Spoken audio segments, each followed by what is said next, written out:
안녕하세요. 엔손입니다. 오늘은 아파트 투자의 전반에 대해서 좀 얘기를 해볼까 합니다. 여러분이 아파트를 통해서 수익을 낸다면 어떤 물건을 찾아야 될까요?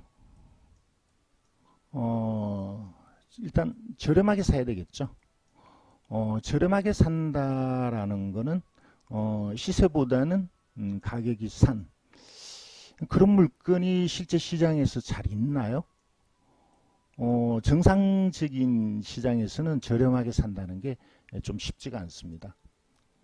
경매에서는 좀 저렴하게 낙찰받는 게 이제 가능한데 아주 특별히 저렴한 경우는 역시 또 쉽지는 않습니다. 경매 물건에서 아파트가 좀 저렴하게 낙찰받을 수 있다면 뭔가 문제가 있는 게 되겠죠. 이른바 뭐 특수물건, 선순위 권리. 그래서 경매에서 저렴하게 낙찰받는다라는 것은 위험 부담이 있습니다. 모든 투자가 위험을 내포하고 있고 위험할수록 이제 수익은 그 위험이 해소됐을 때 수익은 이제 크다고 보는데 어쨌든 경매에서 저렴하게 낙찰받는다는 건 경험과 공부 이런 게 좀 필요하죠. 두 번째로 수익을 낼 수 있는 물건이 어떤 게 있을까요? 실제 이 내용이 중요합니다. 앞으로 상승할 가능성이 큰 아파트죠. 자, 이거는 장래에 대한 판단입니다. 장래를 예측해야 돼요. 장래를 예측하는 것 쉽지 않죠. 우리는 뭐 점쟁이도 아니고 이거는 거의 뭐 신의 영역이라고도 할 수 있지만 그럼에도 우리는 어느 정도 장래에 대한 가치를 가격을 어느 정도는 예측할 수 있다라고 봅니다. 그게 뭘까요? 뭐 예를 들어서 뭐 크게는 뭐 경제, 국가 경제나 뭐 세계 경제 뭐 이런 문제도 되고요. 아파트도 분명히 재화니까 수요 공급의 문제가 따릅니다. 수요 공급이 만나는 곳이 이제 가격이 결정된다는 이 경제 원리가 여기도 그대로 적용이 되겠죠. 자, 그래서 이 수요 공급, 물론 뭐 경제, 여기는 뭐 정부의 정책도 매우 중요한 역할을 합니다. 특히 우리나라는 이 집값이 특히 서민에게 있어서 매우 중요한 의미가 있기 때문에 정책적으로 시장을 좀 부양시키거나 또는 억누르려고 하는 이제 그런 제도가 계속 교차되고 있는데 지금은 물론 좀 억누르려고 합니다. 너무 올랐기 때문에 이제 규제 정책이 최근에 많이 생겼죠. 자, 어쨌든 이 수요 공급이나 국가 정책 이런 것들이 엇갈리면서 가격이 오르락내리락 하는데 이 오르락내리락 하는 거를 어느 정도는 예측이 가능하다는 거죠. 왜냐하면 수요라는 것은 이미 어느 정도 인구수 뭐 또는 인구 이동, 직장 뭐 이런 거에 따라서 어느 정도 고정이 돼 있다라고 보여지는데 이 공급이라는 게 아파트 공급이라는 게 단기간에 마음대로 마음 먹은 대로 이게 공급이 되고 이런 게 아니잖아요. 그렇다 보니까 어느 정도 이 공급이 예측돼 있는데 이게 이 경기 변동이나 정부 정책이나 또는 뭐 개개인의 삶에 따라서 이 공급이 이 수요도 다소 늘어나고 합니다만 공급도 줄었다 늘었다 하는데 이 공급을 잘 판단하면 가격이 상승할 거다 또는 떨어질 거다를 어느 정도 예측할 수 있다는 거죠. 자, 오늘 이제 이 내용에 대해서 가격이 상승할 거를 과연 우리가 예측할 수 있는가에 대한 얘기를 좀 해볼까 합니다. 좀 어려운 얘기가 되겠지만 실제 제가 경험한 그리고 현재 진행되고 있는 그러한 상황에서 최대한 이 내용을 짚어볼까 합니다. 자, 여기 보이는 KV 통계 일주일마다 아파트 거래량 또는 가격 이런 것들이 통계가 제공이 되고 있죠. 자, 요걸 시계열을 누르면 요 화면이 나옵니다. 오늘이 제가 말씀드리는 시점이 2019년 12월 10일입니다. 그리고 지난주 말에 KB에서 발표한 통계입니다. 이미 알고 계시다시피 서울은 올 여름 이후부터 지속적으로 상승하고 있습니다. 이게 왜 이렇게 오르죠? 정부에서 억누르려고 무지 많은 정책을 내놨습니다만 왜 이렇게 오르냐? 공급이 모자란다는 것. 여러분 다 알고 계시다시피 모자라서 그렇습니다. 다른 지역도 좀 볼까요? 서울이 가격이 오르면 서울을 둘러싸고 있는 수도권이 가격이 오르겠죠. 그것도 어느 정도 서울이 예측이 된다면 수도권의 가격도 어느 정도 예측된다고 봅니다. 그렇다면 서울을 둘러싸고 있는 수도권을 볼까요? 수도권 경기도. 일단 분당과 수원이 오르고 있죠. 여기 이렇게 갑자기 많이 오르는 게 보이고 있습니다. 왜 이렇게 오를까? 수원은 예를 들어서 뭐 저평가됐다. 분당은 성남은 재개발 등 호재가 있다. 그리고 서울의 영향을 받는다. 이런 연유에서 오르고 있지 않을까 이렇게 봅니다. 좀 더 볼까요? 그래서 수도권에 지금 오르는세를 보이는 것들이 꽤 많습니다. 광명, 안양. 안양은 지금 규제를 받고 있죠. 그래서 이제 오르는 게 좀 주춤합니다만, 과천, 서울을 둘러싸고 있는 이런 것들이 계속 상승세를 또는 일시적으로 하락했다가 안정적인 시장을 보였다가 다시 오르고 있는 이걸 계속 반복하고 있습니다. 그러니까 이런 계속 반복되는 속에서 여러분들은 상승과 하락을 어느 정도 예측할 수 있다라는 거죠. 최근에 갑자기 상승을 보이는 곳이 부산입니다. 보이시죠? 부산. 몇 년 동안 부산은 공급이 많았고 또 규제를 받아서 떨어졌습니다. 몇 년 동안은 아니네요. 지금 여기서 보이는 것은 2017년 후반부터 부산의 가격이 쭉 떨어지다가 최근은 꽤 많이 떨어졌는데 여기 부산이 갑자기 오르는 쪽으로 바뀐 것은 뭔가요? 부산에 특히 해운대, 수영구, 동래, 이른바 해수동이라고 하죠. 요 세 개의 구가 규제에 묶여 있다가 이 규제가 해제되면서 갑자기 오름세로 바뀌었습니다. 이게 해제된 날이 불과 한 달 전입니다. 11월 8일이었죠. 그러면서 이렇게 상승을 하고 있습니다. 많이 오른 데는 며칠 사이에 1억 정도 올랐다라고들 얘기를 하네요. 실제 이렇게 올랐는지 제가 이따 확인을 해드리겠습니다.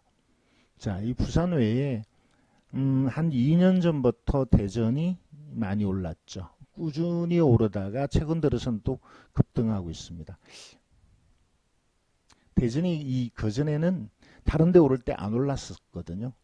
이 대전이 이렇게 안 오른 거는 이 주변의 세종의 영향 때문입니다. 세종에 새 아파트, 좋은 아파트들이 많이 공급되니까 대전의 수요가 세종으로 몰렸었죠. 그리고 대전에 특별한 호재가 없다 보니까, 그리고 공급은 좀 있었습니다. 그러다 보니까 대전은 가격이 떨어지는 쪽이었습니다. 그러다가 한 2년 전부터 대전이 오르기 시작했는데 그 이유는 세종의 공급이 어느 정도 마무리됐다고 볼 수 있고요.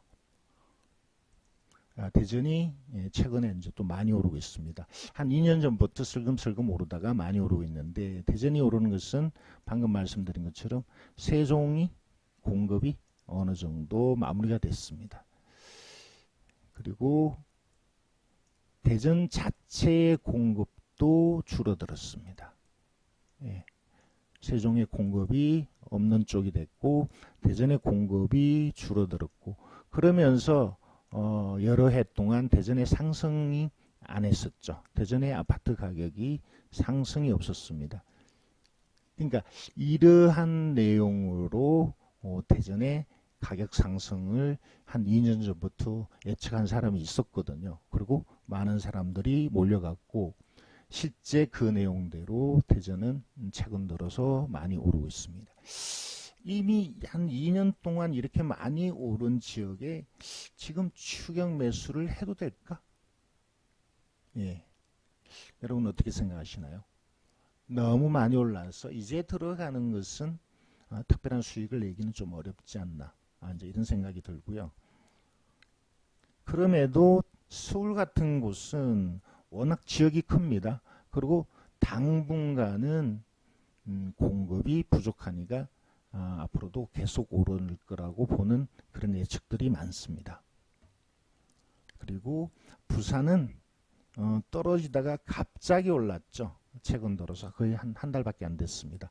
그래서 부산은 앞으로도 좀 더 오르지 않을까. 자, 이렇게 보는데 이러한 내용을 여러분들이 알고 그다음에 실제 투자는 예를 들어서 경매를 통한 투자는 어떻게 해야 될까? 실제 검색을 하면서 좀 보여드릴까 합니다. 우선 서울을 한번 볼까요?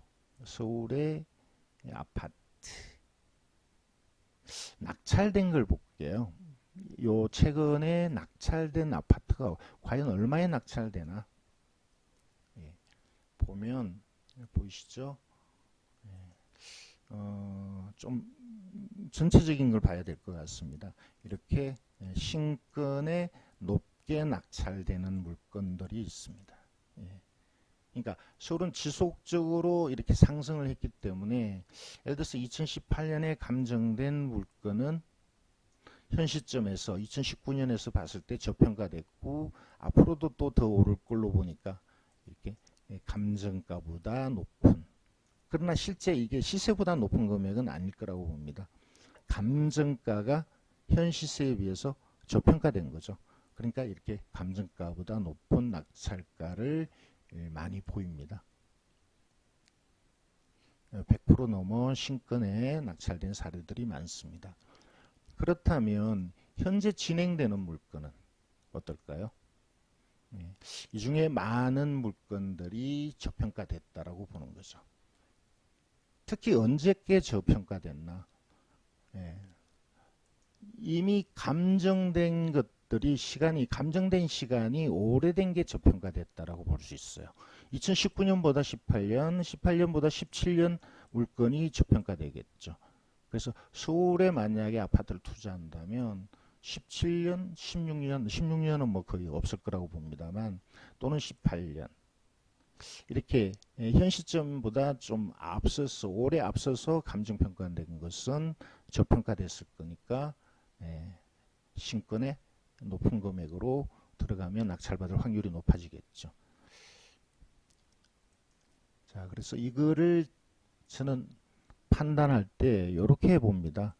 구독시험 같은 경우 오래된 사건을 먼저 나타내게 하는 이런 검색 방법이 있거든요. 자, 이게 2016년 제일 오래된 것, 18년 뭐 이렇게 나오죠. 19년은 저 뒤에 나옵니다. 대체적으로 오래전에 감정한 것은 저평가됐을 가능성이 크다. 자, 이렇게 본다는 거죠. 자, 이거를 서울뿐만 아니고 경기도에도 최근 몇 년 동안 줄기차게 올랐고 또 최근에 또 오르기 시작했으니까 경기도에도 이거를 적용해 볼까요? 경기도 아파트 오래된 사건부터 보여주는. 자, 그래서 2013년도 보입니다. 2017년. 2017년에 김포 같으면 김포는 그렇게 가격이 오르지 않았으니까 이거는 특별히 저평가됐지 않았고 그렇다 보니까 한번 유찰돼서 진행되고 있네요. 분당은 줄기차게 올랐죠. 최근에 또 급등하고 있는데 이거는 아파트 중에 좀 대형이죠. 그래서 아마 내부적으로 어떤 문제가 있어서 가격이 많이 떨어진 것 같습니다. 요 아래 안양 사건 역시 가격이 많이 떨어졌는데 여기도 어떤 좀 문제가 있습니다. 자, 어쨌든 맨 위에 보이는 2013년 신건을 한번 검토해 볼까요? 용인입니다. 비교적 좀 큰 평수죠. 148 죽전 14년에 5억에 나왔다가 진행이 안 되고 다시 2020년 내년 1월 달에 처음 감정가로 시작하는데 이렇게 진행하다가 멈춘 것은 저 아래쪽에 보면 개인회생 때문이라는 기록이 있습니다. 개인회생 하면 경매를 진행하지 않죠. 그래서 이렇게 진행하다가 멈추고 개인회생에 대한 결과가 이제 나타나니까 다시 진행하는 쪽으로 됐습니다. 자, 중요한 것은 2013년 사건이고 용인은 꾸준히 올랐습니다. 잠시 멈칫할 때도 있었지만 특히 수지 같은 경우는 많이 올랐거든요. 대형입니다만 실제 이게 지금 감정가가 5억 4천이 맞냐? 아니죠. 많이 올랐습니다. 그 가격을 한번 볼까요? 네이버 부동산으로 들어가서 오름세를 보이고 있고요. 요거는 148이죠. 148. 그렇죠? 오름세를 보이고 있는데 7년 동안 특히 2017년부터 많이 올랐네요. 그죠? 자, 그리고 실거래가 최근에 거래된 사례를 보여주는 실거래가 여기 얼마에 거래됐나요? 대략 6억 2천, 6억 3, 6억 2천, 그죠? 6억 2천 정도의 거래가 됐습니다. 그러면서 최근 이제 용인 수지가 또 오름세를 보고 있는데 그거는 가까이 있는 분당의 영향이 큽니다. 그래서 현재 호가로 나오는 것은 6억 2천이 아니고 좀 더 오른 금액으로 나오고 있습니다. 182 평방 매매가 아까 6억 2천이었는데 여기 매물 나온 건 모두 7억을 넘어가네요. 그죠? 요것만 6억 9천 다 7억을 넘어갑니다. 그렇다면 이 경매 중인 이 물건 뭐 5층이고 뭐 특별한 문제가 없는 걸로 보입니다. 그러면 이것도 6억 5천에서 많게는 한 7억 정도까지 호가하지 않을까. 자, 이 금액이라면 당연히 아무리 큰 아파트라도 당연히 신건에 입찰을 해야 됩니다. 이렇게 신건에 보통 일반적으로 경매를 처음 하는 사람은 경매는 한 번 또는 두 번 유찰된 다음에 낙찰받는 게 맞다라고 보는 것이 일반적인 얘기인데 경매를 좀 해본 사람은 그런 걸 따지지 않습니다. 신건이어도 저평가되었다면 그리고 앞으로 오를 가능성이 있다면 적극적으로 입찰을 해야 된다는 걸 이미 경험을 알고 있죠. 이 물건이 그렇습니다. 과연 얼마 입찰해야 될까? 만약에 이게 한번 유찰이 됐다면 예를 들어서 100원짜리가 한번 유찰돼서 70원까지 떨어졌다면 뭐 이것이 80 또는 90 뭐 이렇게 낙찰이 되죠. 그죠? 대형이니까 뭐 한 80 몇 프로 뭐 이렇게 낙찰된다고 보는데 이거는 지금 감정가 100이 아니고요. 감정가는 100이지만 실제 가격은 뭐 130, 140 정도 하지 않을까요? 130 정도. 그렇다면 이거는 110의 낙찰을 받아야 될 걸로 봅니다. 그럼 얼마 써야 되나요? 한 6억 써야 되겠죠. 그죠? 6억 또는 6억 뭐 2천, 3천 뭐 이런 식으로 입찰해야 되지 않을까. 만약에 6억 3천에 낙찰을 받았는데 이게 7억하고 앞으로 더 오른다면 이거는 잘 받은 물건이 되겠죠. 자, 제가 오늘 얘기하고 싶은 게 뭐냐. 가격이 오르는 곳에는 신건에 입찰해야 되고 그 신건에 입찰해도 될 만한 저평가된 물건을 찾으라는 거죠. 그 말씀을 드리고 싶었던 겁니다. 다른 문제는 없습니다. 자, 그러면 최근에 부산이 많이 올랐다라고 말씀을 드렸는데 부산에도 과연 그런 물건이 있을까? 특히 해운대구를 검색을 해 보겠습니다. 미리 제가 이제 검색을 해 봤었고요. 이거를 한 페이지에 다 넣어 보겠습니다. 몇몇 개를 좀 미리 살펴봤었는데, 가령 이렇습니다. 서울 같은 경우, 수도권 같은 경우는 가격이 꾸준히 상승했죠. 그렇죠? 물론 약간의 기복이 중간에 있었습니다만, 그렇다면 오래된 물건일수록 저평가됐다라고 봅니다. 그렇죠? 자, 그런데 부산은 그렇지 않습니다. 부산은 떨어지다가 갑자기 이게 규제가 해결되면서 참 일부 지역에서 이렇게 오르려고 하는 거죠. 그렇다면 이 오래된 사건은 오히려 고평가됐을 거예요. 최근에 감정된 게 오히려 떨어지는 상황이었기 때문에, 최근 예를 들어서 2019년에 감정된 게 오히려 저평가되고, 2018년, 17년에 감정된 것은 오히려 고평가됐다고 보는 거죠. 그런 거를 여러분들이 염두에 두셔야겠다는 게 제 생각입니다. 자, 그렇다면 이거를 검색할 때 2018년부터 볼 게 아니고, 만약에 물건이 많다면 최근에 감정된 것부터 보는 게 오히려 여러분이 원하는 물건을 빨리 찾는 게 되지 않을까. 자, 한번 볼까요? 해운대구 우동 신권입니다. 역세권이네요. 제가 시세를 조사해 봤습니다. 대략 한 5억. 많이 오른 건 아니죠. 5억 정도. 앞으로 좀 더 오를 수는 있겠지만, 대략 5억 정도. 그렇게 봅니다. 꼭대기층입니다. 그래서 꼭대기층인 걸 감안해서 5억. 그러니까 신권에 들어갈 만한 정도의 물건은 아니다. 이렇게 봤고요. 저는 뭐 이런 것들은 복도식은 잘 선호하지 않는 쪽이니까 일단 패스하는 걸로 하고요. 이건 너무 크죠? 233. 이렇게 쭉 훑어봤습니다. 자, 요게 눈에 띄어서 검색을 해봤습니다.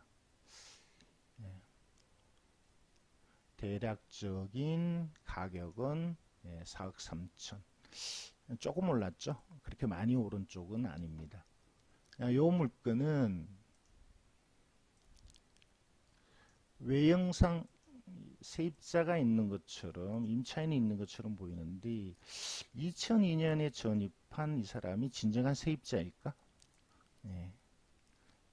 17년을 여기 살았다는 의미가 되는데, 정상적인 세입자로 보기가 어렵죠. 저는 부인이라고 봅니다. 간단히 말씀드리면, 송 씨가 등기부상 전입한 날과 엄 씨가 전입한 날이 같은 날짜입니다. 오래전에 같이 전입했다면 가족으로 봐야 되죠. 그래서 문제가 없는, 어쩌면 이 문제로 해서 경쟁이 좀 줄어드는, 그래서 비교적 좀 저렴하게 낙찰받을 수 있는 기회가 되지 않을까. 자, 어쨌든 생각보다 많이 안 올랐는데, 이 건을 보시죠. 해운대, 중동, 롯데 33평. 11월 7일이면 아까 그 부산 해수동이 규제에서 해제된 게 11월 8일이었거든요. 이게 11월 8일 이후에 한 11월 10일 날 경매가 있었다면 이건 더러 갔었어야 될 물건이었는데, 발표되기 전에 경매가 진행돼서 낙찰이 안 됐습니다. 현 시점에서 이 시세를 보니까 5억 7천 정도가 나오네요. 그 가격의 변화를 한번 보실까요? 네이버 부동산으로 들어가 보겠습니다. 이게 84.97, 실거래가 84.97. 가격 변동을 보시죠. 올해 초에 4억 5천 6천, 그죠? 거래는 좀 있었고요. 여름에는 거래가 없었습니다. 그러다가 가을에 조금 거래가 있었는데, 가격이 봄보다 오른 게 아니죠. 조금 더 떨어진 걸로 보입니다. 평균적으로. 그러다가 11월 들어서 쭉 여러 건이 거래가 됐는데 가격이 상승하는 게 눈에 띌 정도입니다. 4억 5천대, 4억 중반대에다가 5억을 넘어가고 지금 5억 7천에 최근 거래가 됐네요. 자, 이 물건이 지금 호가는 어떤가 볼까요? 매물 나온 것 109평방 매매, 예, 여기 보이죠? 예, 대략 5억에서 5억 9천, 저층이죠. 예, 저층은 5억, 중간층은 5억 5천을 넘어가네요. 예, 5억 5천을 넘어갑니다. 그러면 이 아파트의 시세는 5억 7천까지는 아니고 5억 5천. 그렇죠? 그러니까 이 가격이 지금 가격인데 이때는 그게 예측하기가 어려웠었는데 이때 이걸 예측만 할 수 있었다면 4억 9천의 낙찰을 받았다면 잘 산 게 되겠죠. 예, 아마 이 예측하는 사람이 남들보다 성견 증명이 있어서 혼자 그렇게 입찰을 했다면 일단 저렴하게 샀을 테고 앞으로 또 더 가격의 상승을 기대할 수 있었겠죠. 자, 이게 이제 12월 유찰되고 12월 달에 내일 모레 입찰을 합니다. 몇 명이 올까요? 한 30명? 한 50명? 이렇게 많이 올 것 같습니다. 얼마에 낙찰될까요? 당연히 이 금액을 넘어갑니다. 5억, 제가 볼 때는 5억 뭐 2, 3천 이런 금액에 낙찰되지 않을까. 그러니까 결과론이긴 합니다만 11월 달에 이 지역의 규제가 풀릴 거를 알았다면 저렴하게 살 수 있는 기회가 됐지 않을까. 자, 요 물건에 있어서는 미리 안다는 게 어려웠겠지만 자, 여러분은 조금만 노력하시면 어떤 특정 지역의 아파트 가격이 오를 거다 또는 떨어질 거다를 어느 정도는 예측할 수 있다라는 거거든요. 그 예측이 여러분이 부자가 되느냐 마느냐를 결정 지어 줍니다. 신의 영역이라고 생각하지 마시고 여러분도 집값이 어떻게 변할까에 대해서 계속 고민을 하셔야 됩니다. 정부 정책, 수요 공급, 그 다음에 한 국가의 경제 돌아가는 것까지 여러분들이 신경 쓰시다 보면 어느 정도 여러분들이 아파트를 투자해야 될 곳, 투자하면 안 되는 곳을 어느 정도 구분을 할 수 있다라고 보는 거죠. 단 요즘 너무 과열된 이 그 시장에 새로운 규제가 나올 가능성이 늘 예견이 됩니다. 그러니까 시장이 언제 또 바뀔지 모른다는 것을 여러분들이 염두에 두고 결정을 하셔야 될 것 같습니다. 오늘은 부동산 시장이 정책과 연관해서 어떤 쪽에 여러분들이 좀 재바르게 투자를 해야 될까 두 개의 사례로 설명을 했습니다. 저는 엔손입니다. 감사합니다.